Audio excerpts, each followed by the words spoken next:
Assalamualaikum Ustaz. Waalaikumsalam warahmatullahi wabarakatuh. Nama saya Agus dari Cabang Jogja. Ya.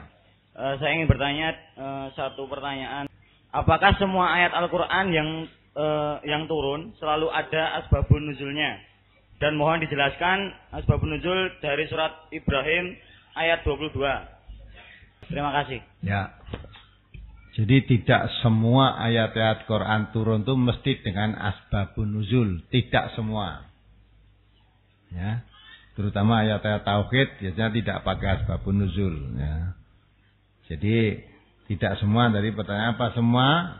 Tidak semua dengan asbabun nuzul. Nah, sekira saja. Dan untuk ngaji Al-Quran ini apa harus mengetahui asbabun nuzulnya? Kadangkala asbabun nuzul, sebab turunnya ayat itu, walaupun turunnya ayat itu ada sebab, tetapi tidak berlaku karena sebab itu saja. Satu contoh ya, sebab turunnya ayat Al-Quran tentang khomer. Turunnya larangan khomer keras itu karena pada saat itu ada orang sholat dalam keadaan mabuk, terus dilarang oleh Allah. Nah sekarang kalau tidak ada mabuk, karena minum khamr tidak ada orang yang sholat mabuk, apa terus jadi boleh? Tidak boleh. Ya, dengan sebab turunnya Al-Quran karena mabuk kok sholat, ya, terus dilarang. Lah sudah dilarang itu berlaku sepanjang zaman, walaupun sebab turunnya karena ada orang mabuk dalam keadaan sholat. Ya, nah, setelah dilarang, berlakunya larangan tidak hanya ketika itu saja, atau ketika ada orang mabuk sholat baru dilarang, tidak. Setelah itu dilarang keras, berlaku sepanjang zaman. Berlaku sepanjang zaman. Maka tidak mesti kita harus tahu asbabun nuzul. Tidak tahu asbabun nuzul pun tidak apa-apa, karena ayat Al-Quran itu ya berlaku tidak hanya pada waktu asbabun nuzul saja. Ya, yang penting kita ketahui sekarang dalam Al-Quran hukum-hukum apa yang diterapkan dalam Al-Quran itu berlaku sepanjang zaman, walaupun kita tidak tahu asbabun nuzulnya. Itu ya. Nah, itu asbabun nuzul ayat surat Ibrahim ayat berapa tadi? Coba dibaca. Surat Ibrahim nomor surat 14 ayat 22. Wa qala syaitanu lamma qudiyal amru innallaha wa'adakum wa'dal haqqi wa wa'adtukum fa akhlaftum wa ma kana li 'alaikum min sultanin illa an ta'autukum fastajabtum li fala talumuni walumu anfusakum ma ana bimusrihikum wa ma antum bimusrihi inni kafartu bima asyraktumuni min qabl innadh-dhalimina lahum 'adzabun alim. Dan berkatalah setan tatkala perkara hisab telah diselesaikan, sesungguhnya Allah telah menjanjikan kepadamu janji yang benar, dan aku pun telah menjanjikan kepadamu, tetapi aku menyalahi. Sekali-kali tidak ada kekuasaan bagiku terhadapmu, melainkan sekedar aku menyeru kamu, lalu kamu mematuhi seruanku. Oleh sebab itu janganlah kamu mencerca aku, akan tetapi cercalah dirimu sendiri. Aku sekali-kali tidak dapat menolongmu, dan kamu pun sekali-kali tidak dapat menolongku. Sesungguhnya aku tidak membenarkan perbuatanmu mempersekutukan aku dengan Allah sejak dahulu. Sesungguhnya orang-orang yang zalim itu mendapat siksaan yang pedih. Nah ini walaupun kita tidak tahu asbabun nuzulnya ya, tapi intinya ayat ini itu menerangkan orang-orang kafir nanti di hadapan Allah, orang-orang musyrik di hadapan Allah.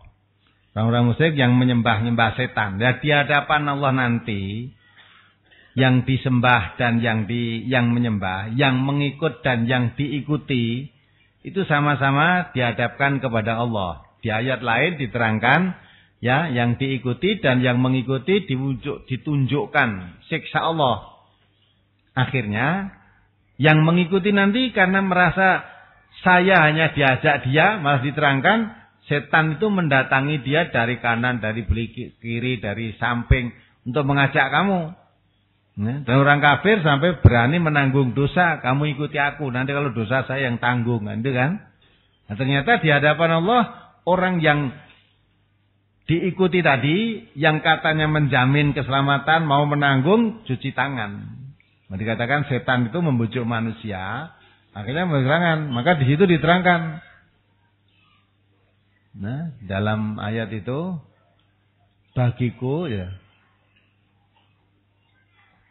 Berkatalah setan tatkala perkara hisab, tadi di hadapan Allah, yaumul hisab nanti dihitung, ya, telah diselesaikan. Sesungguhnya Allah telah menjanjikan kepadamu janji yang benar, dan aku pun telah menjanjikan kepadamu, tetapi aku menyalahinya.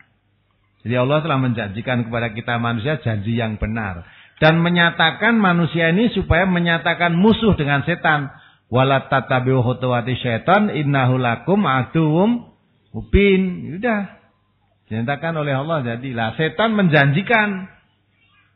Seperti tadi ada yang dibaca, ya, asyaitanu ya'idukumul faqra wa ya'muruna bil fahsya.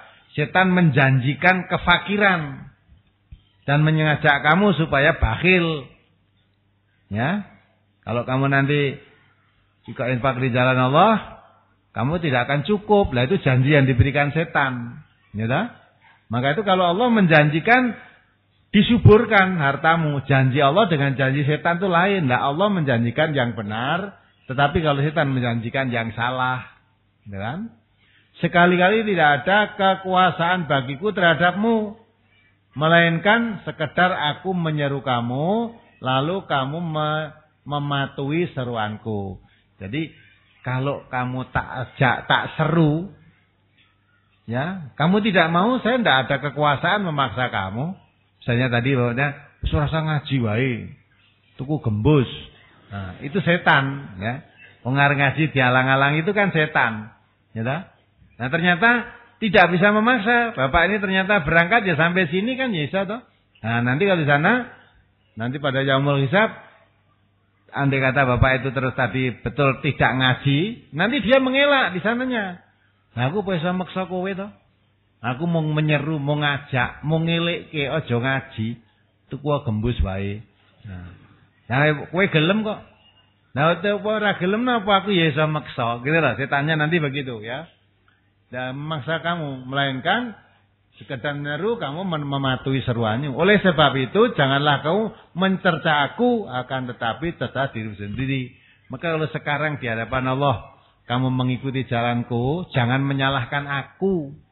Aku itu hanya mengajak kamu. Nek kowe ora gelem ya tidak saya paksa. Tapi karena kamu mau, maka di hadapan Allah yaumul hisab ini perhitungan amal, kamu jangan menyalahkan aku, tapi salahkan dirimu sendiri. Kenapa saya dulu kok diingatkan tidak boleh ngaji kok ya manut, apa sebabnya? Salahnya dirimu sendiri gitu. Itu. Aku sekali-kali tidak dapat menolongmu dan kamu pun sekali tidak dapat menolong aku. Sekarang sudah di hadapan Allah, yaumul hisab ini, walaupun kamu dulu mengikuti seruanku, aku tidak bisa menolong kamu. Dan kamu tidak bisa menolong aku juga. Antara kamu dan aku sama-sama menanggung perbuatan sendiri-sendiri di hadapan Allah ini. Sesungguhnya aku tidak membenarkan perbuatanmu mempersekutukan aku, ya, sejak dahulu, mempersekutukan aku dengan Allah sejak dahulu. Sejak dahulu saya sebenarnya tidak menyuruh kamu menyembah aku, itu tidak gitu. Kamu menyekutukan aku, kamu sekutukan dengan Allah. Sejak dahulu sebenarnya saya tidak membenarkan. Tapi kamu mengikuti seperti itu, maka jangan menyalahkan aku. Nah, walaupun tidak tahu asbabun nuzul, tapi ayat itu pertengkaran antara yang diikuti dan yang mengikuti nanti di hadapan Allah.